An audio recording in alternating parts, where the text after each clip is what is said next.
NEET PG പരീക്ഷ ഒറ്റ ഷിഫ്റ്റിൽ നടത്തണമെന്ന് സുപ്രീം കോടതിയുടെ നിർദ്ദേശം. നാഷണൽ ബോർഡ് ഓഫ് എക്സാമിനേഷനാണ് ഈ കോടതി നിർദ്ദേശം നൽകിയത്. 2 ഷിഫ്റ്റിൽ പരീക്ഷ നടത്താനായിരുന്നു നേരത്തെ ഉണ്ടായിരുന്ന തീരുമാനം. ബി ബാലഗോപാൽ വിവരങ്ങളുമായി നമുക്കൊപ്പം ചേരുന്നുണ്ട്. ബാലു, നീറ്റുമായി ബന്ധപ്പെട്ട് പല വിഷയങ്ങളും ഈ അടുത്ത് ഉണ്ടായിരുന്നു. അപ്പോൾ ഏത് പശ്ചാത്തലത്തിലാണ് ഈ ഒറ്റ ഷിഫ്റ്റ് മതി പരീക്ഷയ്ക്ക് എന്നൊരു തീരുമാനത്തിലേക്ക് സുപ്രീം കോടതി എത്തിയത്?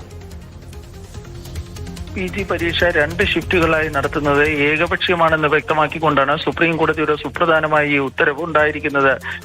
ജൂൺ 15-ന് ഒറ്റ ഷിഫ്റ്റിൽ പരീക്ഷ നടത്താനുള്ള ക്രമീകരണങ്ങൾ ഒരുക്കുവാനാണ് സുപ്രീം കോടതി ഇന്ന് നാഷണൽ ബോർഡ് ഓഫ് എക്സാമിന് നിർദ്ദേശം നൽകിയിരിക്കുന്നത്. ഈ 2 ഷിഫ്റ്റിൽ ഈ എക്സാം നടത്തുവാൻ, അതായത് നീറ്റ് PG പരീക്ഷ നടത്തുവാനുള്ള തീരുമാനം സുപ്രീം കോടതി റദ്ദാക്കുകയും ചെയ്തിട്ടുണ്ട്.